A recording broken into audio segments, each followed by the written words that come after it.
এবং এই যে কয়েক বছরে 50 বছরে তারা এখন আমাদেরকে সাপোর্ট করে। আমি বলতে চাই আমাদের বাংলাদেশে অনেক মিশন মণ্ডলী আছে যাদেরকে সিঙ্গাপুর থেকে মালয়েশিয়া থেকে সাপোর্ট করে। আজকে সেই সব খ্রিস্টানেরা অনেক ধনী, এবং যদি আপনি যান মালয়েশিয়াতে, আমার সুযোগ হয়েছিল ওইখানে মানবাধিকারে জব করার। যারা প্রভুকে জেনেছে, যদি বলেন কোরিয়া, মালয়েশিয়া, সিঙ্গাপুর স্বাধীনতা লাভ করছে 1965 সালে, মানে আমাদের 5 বছর আগে।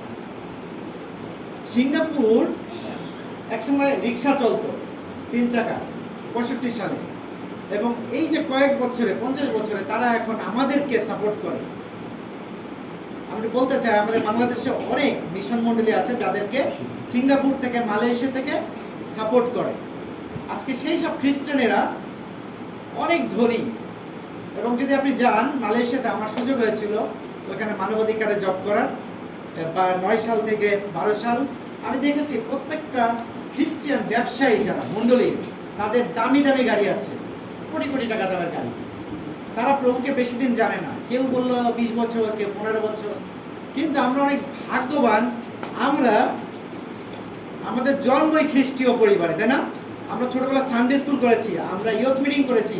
আমাদের বাংলাদেশে এত পরিমাণ সভা, সেমিনার, ট্রেনিং হয় না? আপনি চারিদিকে দেখে দেখলেন বিভিন্ন মিনিস্ট্রি লিডারশিপ ট্রেনিং, যেন একটা ব্যবসায় পরিণত হয়েছে না? কি লিডারশিপ ট্রেনিং। বিদেশ থেকে টাকা আসে, 3 দিন খাওয়া দাওয়ার কোনো টেনশন থাকে না, লিডারশিপ ট্রেনিং করে বাসায় গিয়ে যখন আপনি ওই মরিচ ডুলে ভাত খাবে, ছেলেমেয়েরা, যুবক যুবতীরা উড়ে যায় আধ্যাত্মিকতা। বাবা মা অসুস্থ, চিকিৎসার টাকা নাই, পড়াশোনার ফি নাই, ওই আধ্যাত্মিকতা থাকে না। আর যখন আপনি জানবেন যে এই সভা বা সেমিনারের জন্য বিদেশ থেকে টাকা আসছে, গেঞ্জি দিচ্ছে, খাবার দিচ্ছে, ওতে আপনার কোনো অংশগ্রহণ নাই, তার মানে আপনার কোনো ফিলিংস নাই।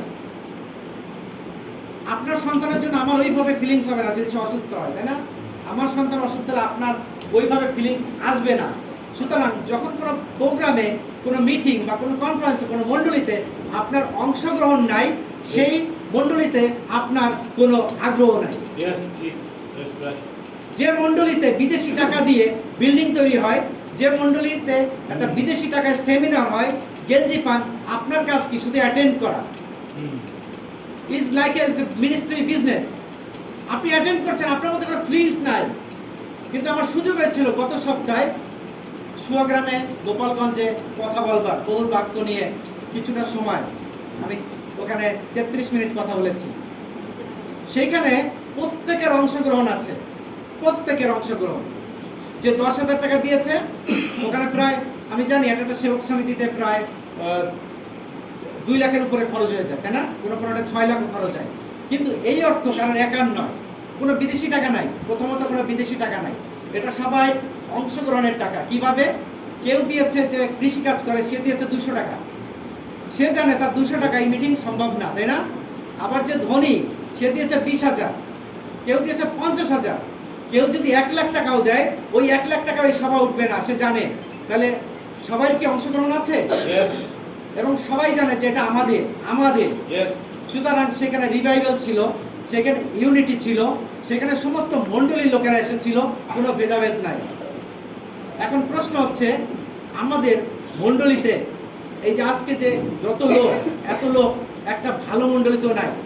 তাদের নিজেদের জমি, নিজেদের বিল্ডিং, পালক 30 বছরের অভিজ্ঞতা, তাই না? আমার পালকের মনে হয় 30 বছরের অভিজ্ঞতা নাই, 20 বছর, 30-40 বছর চুল দাড়ি পেকে গেছে, কিন্তু তার মণ্ডলীতে 5 থেকে 6 জন। ঈশ্বরের আশীর্বাদ আপনাদের উপর।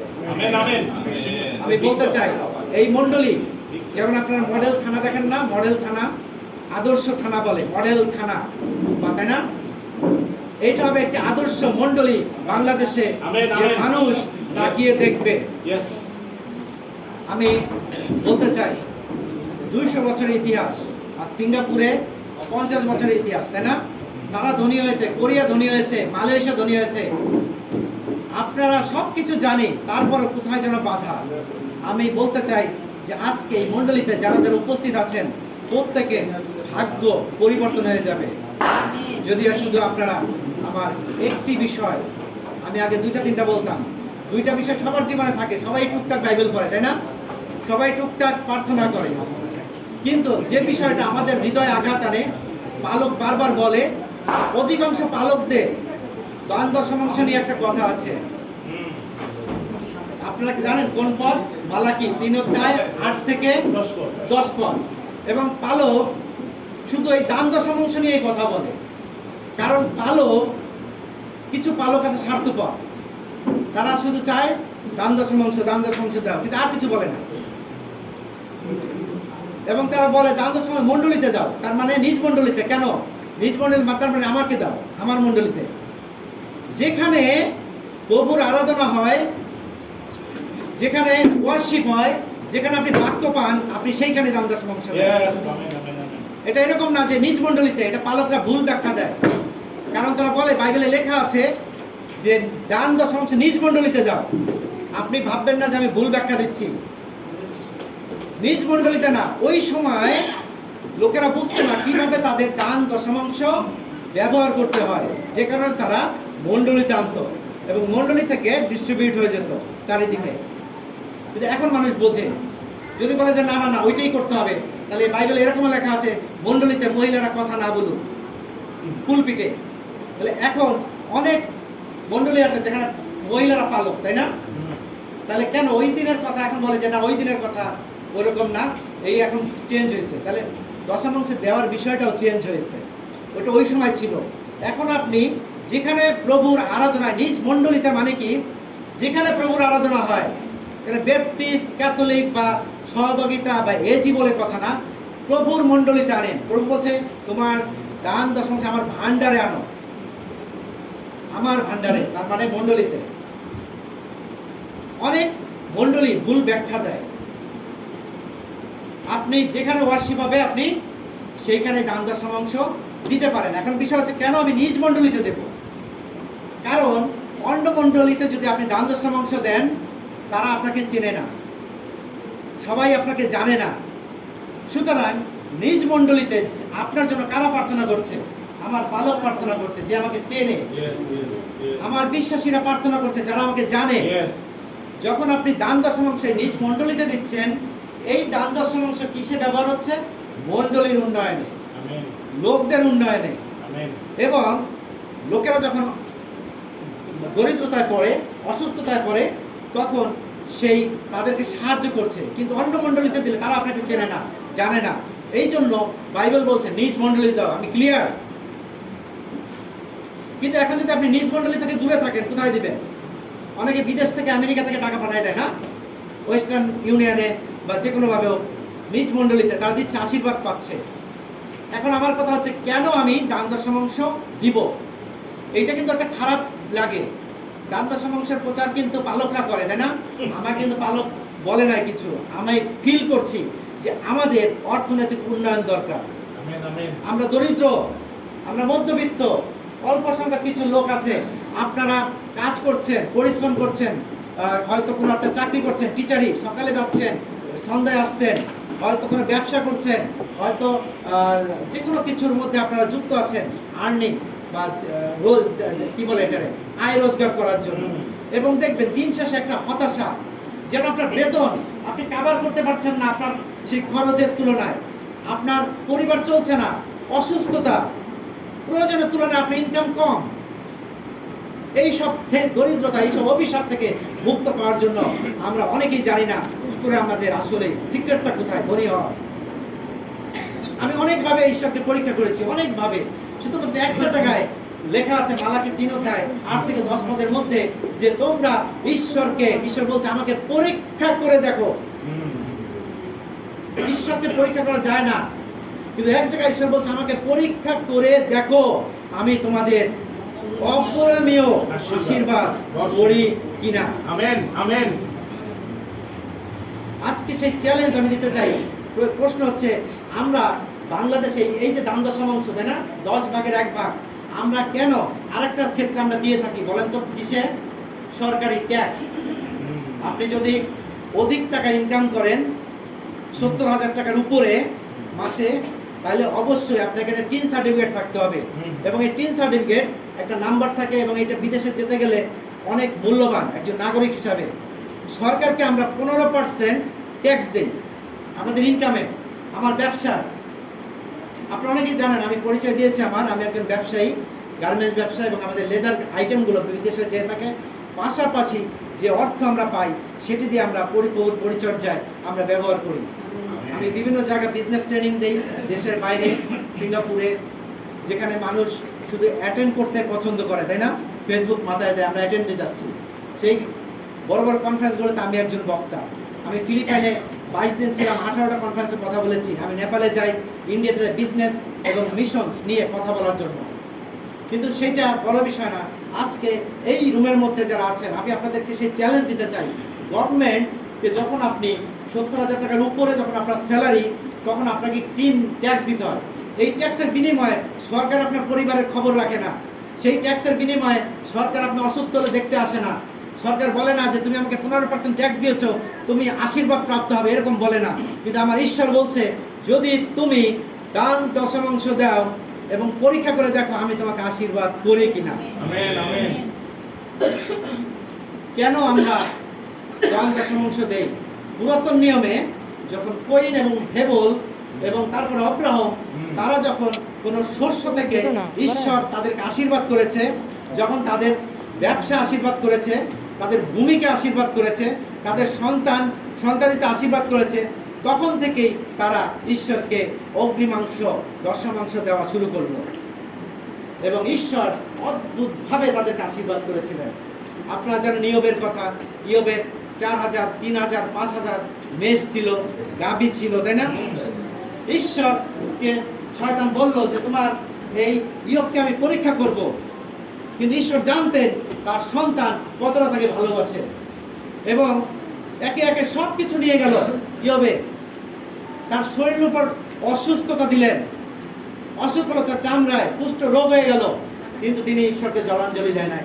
আপনার জীবনে প্রিয়জনেরা, অনেক সময় আপনি হতাশ হয়ে পড়বেন। আপনি হয়তো দিনায় আছেন, আপনি হয়তো 3-4 লাখ টাকা ঋণের মধ্যে আছেন, আপনার হয়তো দুরারোগ্য কোনো ব্যাধি আছে, আপনার অসুস্থতা আপনার পরিবারের মধ্যে। আপনি এই কঠিন পরিস্থিতির মধ্য দিয়ে আপনি ঈশ্বরকে দিতে শেখেন। Amen, amen. যখন আপনার কিছু নাই, আপনি দেন এবং দেখেন ঈশ্বর অদ্ভুতভাবে আপনার জীবনে আশীর্বাদ করবেন। Amen, amen. ধনী হওয়ার একটাই সিক্রেট উপায়, সেটি হচ্ছে আপনার দেয়া। Yes, amen. যখন কিছু আপনার না থাকে, এখন শুধুমাত্র পালকরা প্রচার করে দান দশমাংশ টাকা, না যে আমাকে টাকা দাও, মণ্ডলীতে টাকা দাও। কিন্তু আমি বলবো শুধু টাকা নয়, ঈশ্বর আপনাকে সময় দিয়েছে 24 ঘন্টা। আপনি কি 2 ঘন্টা 24 মিনিট আপনি কি প্রভুকে দিচ্ছেন? অনেক সময় আমরা চিন্তা করি শুধু স্যালারি থেকে আমরা দান দশমাংশ দেবো।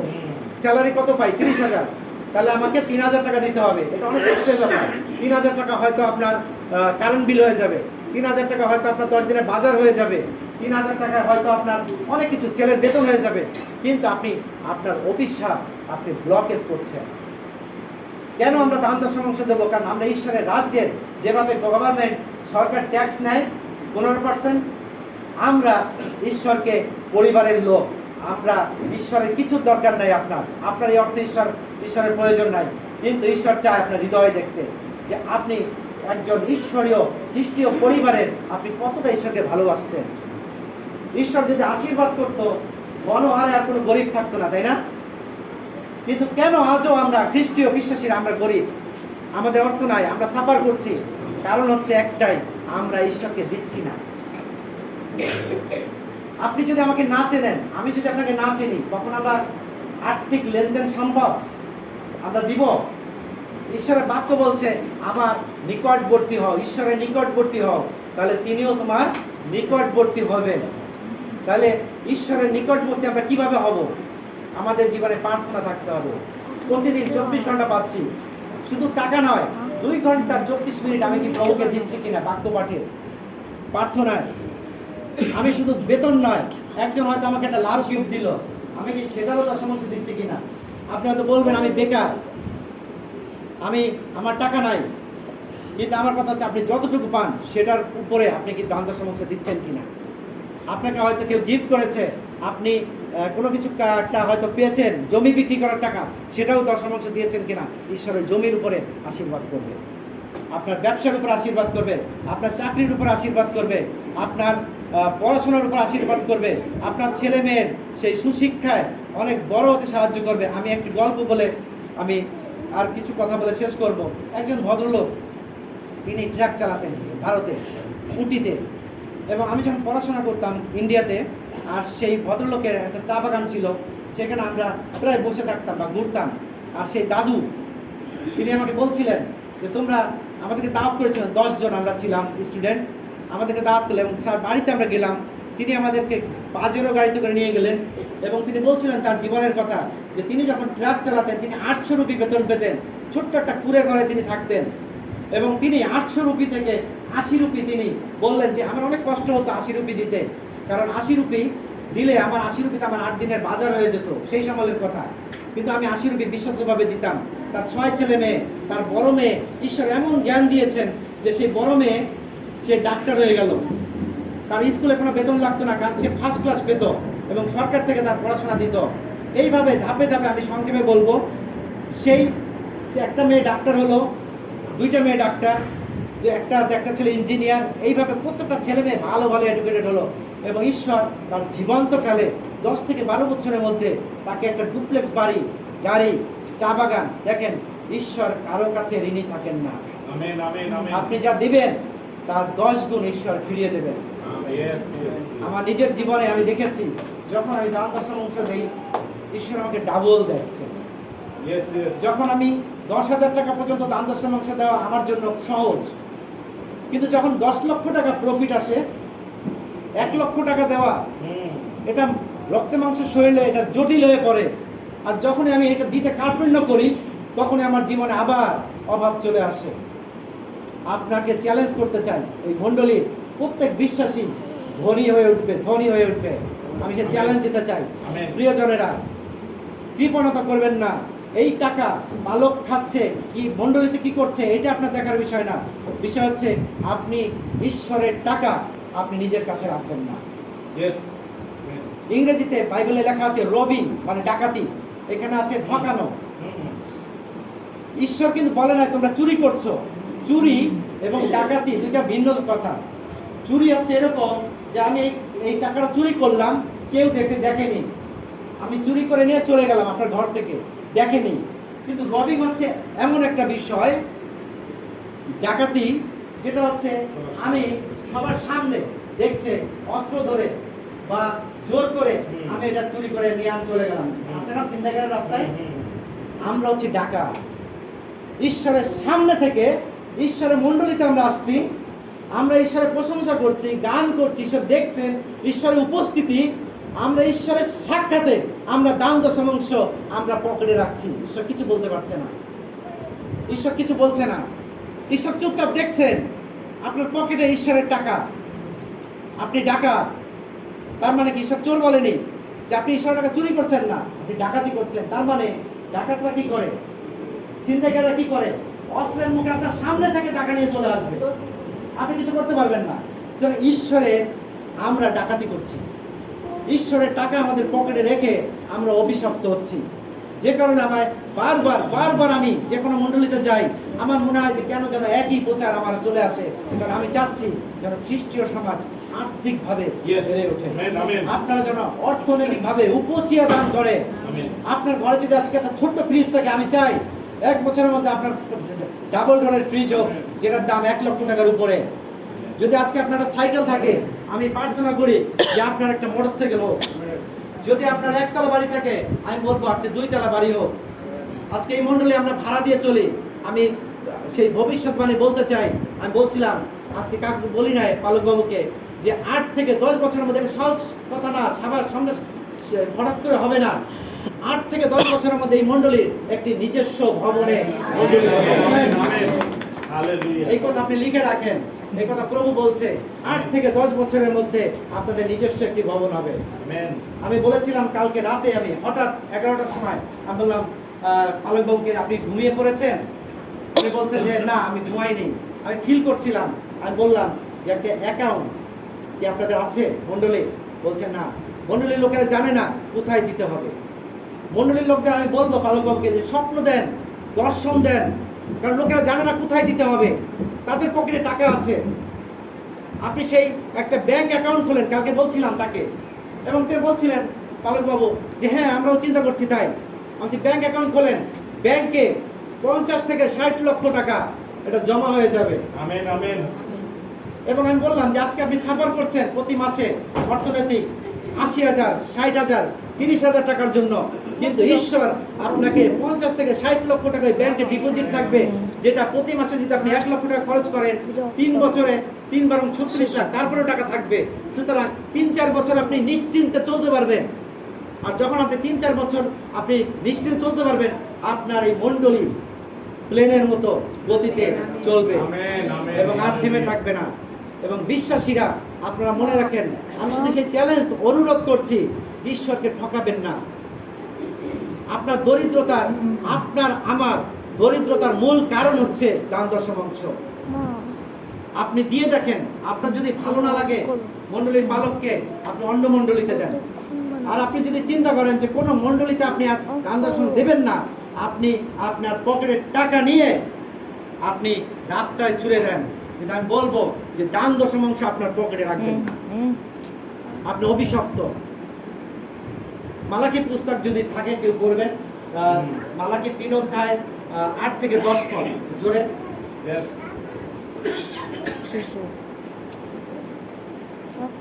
মনুষ্য কি ঈশ্বরকে ঠকাইবে? তোমরা তো আমাকে ঠকাই থাকো, কিন্তু তোমরা বলিতেছ কিসে তোমাকে ঠকাই আছি? দশমাংশ উপহারে তোমরা